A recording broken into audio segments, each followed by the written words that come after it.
કેતો કે જય એટલે વિજય અને આજ તો આપણે આ ઓગર બાબા ના પવિત્ર પાવન ધામમાં મળ્યા ભલામણા અને ઈ પણ ઠાકોર સમાજનું બંધારણ આજે અહીંયા આપણે આ સાઈડે રોકવાના એટલે બધા દેખાય તમે હા એટલે ભલામણા એવી જાહેરાત કરો કે આપણે વિજય વિજય થયા તમે રો યાર સમજો ઓગરજી મહારાજ કી વાહ ખૂબ ખૂબ તમારે સલામ વંદન હમણાં બધા વક્તા કહેતા હતા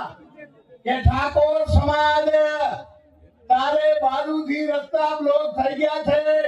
પણ મારે ઠાકોર સમાજના તમામ યુવાનો વડીલો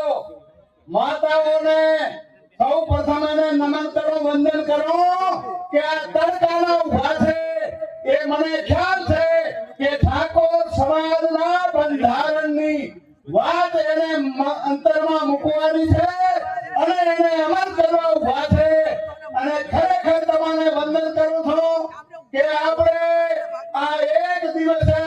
આપણી કસોટીનો દિવસ છે આપણે એના ઉપર મૂકવાનો છે અહીંયા આપણને જે આપણા આગેવાનો વંચાણે લે માનમાં લે બંધારણને અમલમાં મૂકવાનો કેમ કે અહીંયા બધે વીરી બાપુ અહીંયા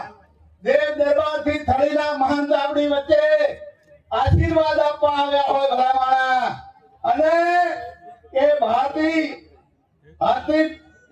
બાપુ પણ અહીંયા આપણી વચ્ચે છે બીજા અન્ય સદારામ ધામના દાસ બાપુ પણ એ બાપાના આશીર્વાદ જ્યારે એ તમામ આ 3 જિલ્લામાં અને અમદાવાદ સુધી અહીંયા આગેવાનો પધાર્યા છે એ એમણે પણ આ નોંધ લીધી છે કે ખરેખર આ 3 જિલ્લાનો ઠાકોર સમાજ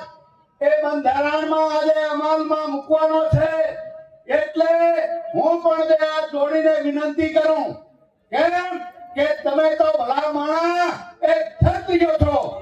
જે 24 અવતાર થઈ ગયા એ ક્ષત્રિયોના થઈ ગયા અને એ સિંહના દાંત ગણવા વાળા એ ક્ષત્રિય ઠાકોર સમાજ છો ભલા માણા એટલે આમાં વધારે વાત કરવાની ના હોય અને ઠાકોર આમ તો પકડી ગયે એટલે પછી મૂકે નહીં પણ મને ખ્યાલ છે કે આપણે ભાવસેન દાદાએ 1881 દીકરીઓના એક માંડવે પીળા હાથ કરાવીને વર્લ્ડ ઓફ ગ્રીન બુકમાં નામ લખાયું ત્યારે બંધારણ કર્યું પણ ત્યારે એમાં થોડીક આપણી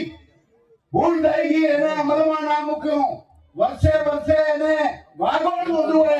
એ વાગોળ્યું નહીં પણ અહીંયાથી અમે બધા ભેગા મળીને આ ગેનીબેનને અહીંયા જગદીશ ઠાકોર ને મંત્રી સ્વરૂપજી ઠાકોર અને આ સંતો વધાર્યા છે તો આપણે 12 મહિને એને એવું કાંઈ કરીએ જગદીશભાઈ